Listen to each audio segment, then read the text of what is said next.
28 weeks later, there's more action, there's more jumps, there's less suspense. In the first film, you didn't know what was happening. The audience woke up with this guy who was in hospital and they were with him. What the hell is going on in this city? This time, you see exactly what happens from patient zero to the disease spreading. You just see it on a much bigger scale. If you're a fan of the first one, you love, well, a lot of people call them zombies, but they're infected. But fine, call them zombies, I don't care. Loads of them. You like blood and guts, it's there. You like, sense of humor, it's there. Good character development, great story, a lot of action. It's a real twisty, turning kind of plot and a really cool storyline as well that will make the action a bonus.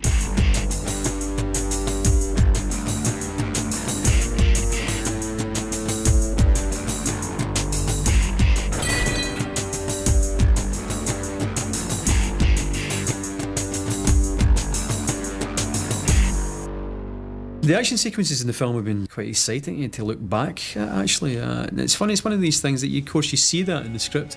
Because I'm an actor's eye rather than a filmmaker's eye, you're not quite sure how that's ever going to turn out. It's been enjoyable, certainly, to take part in them, and as I say, to see them back and see how they all look, and suddenly realising there is partly an action film, It's very physical. Yeah, I find it quite tiring, because constantly trying to build up that fear within a scene. For example, in this film, the infected, the zombies, are constantly attacking. So constantly having to sort of play fear and the energy required for that, take after take. It's really quite exhausting, but it's good fun.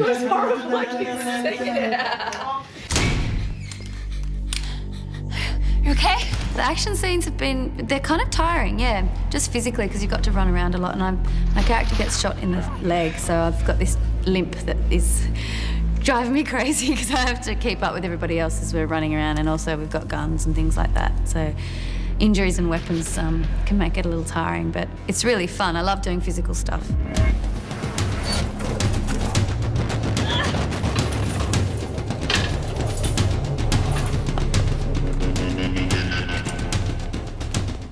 I felt like all we did was run, to be honest, man. All we did, I was sprinting every day, running from the infected, shooting infected.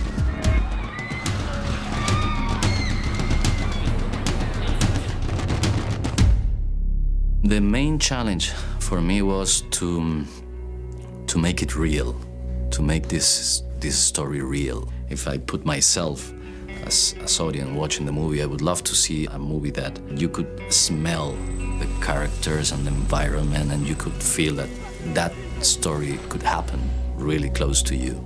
I thought it looked really exciting, really different, especially the situation that a 17-year-old girl would find herself in. Some quite shocking sequences. There's a moment when Tammy is just crawling through lots of corpses on the ground, and the idea of that is quite mind-blowing, just being surrounded by just dead people, and so it's kind of just sheer terror. And just disgust. The smell would just be terrible as well, and it's just death and corpses surrounding her everywhere. So I think that was quite a challenging moment, just to try and actually put yourself in that situation.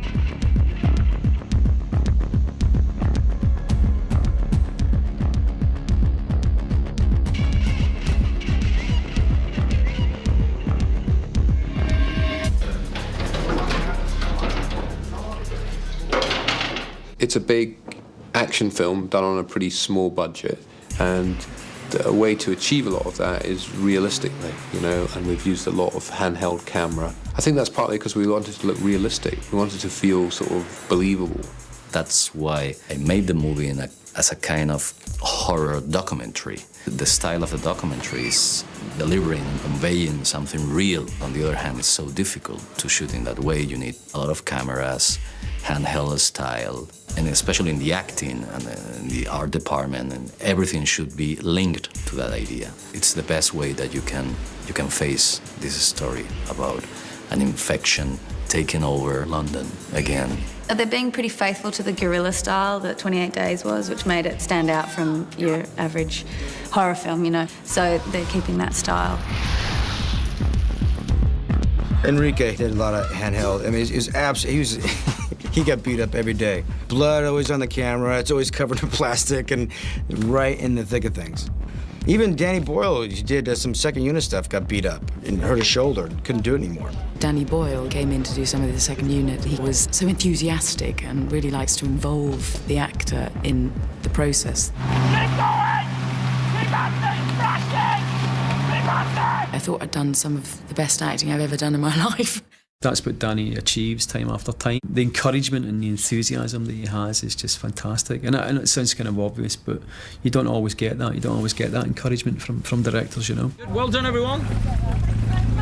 Well done, Infected. Thank you very much. Therefore, Juan Carlos trying to go in and fill that is a difficult job. But I think Juan Carlos's humility and humanity and just the way he is as a man, people are warm to him, saying that he's not trying to make any kind of statement here, that he's not trying to make a name for himself in any way. He's there to serve the project like we all are. It's fantastic to see how they're so different. And I think they're both wonderful in both their different ways, you know, whereas Juan Carlos is just very good with human behaviour. For me, it was a big challenge making this movie, especially after the first one, because I think 28 Days Later was a new benchmark in terms of the horror movies, so that was the big challenge for me. When he first described how he was going to do the film, it was this idea of this father figure. The film begins through his eyes, if you like, but it's got this idea of looking at this thing of enormous value to the world is centred in this family, and it's played out through the family drama, if you like. And Juan Carlos Fresnadillo was a great man to hand the baton on to. Thank you, Danny. It's everything I think the first one is, but on crack. There's a lot more action, there's a lot more gore, and hopefully, you know, interesting characters that you want to follow on that journey.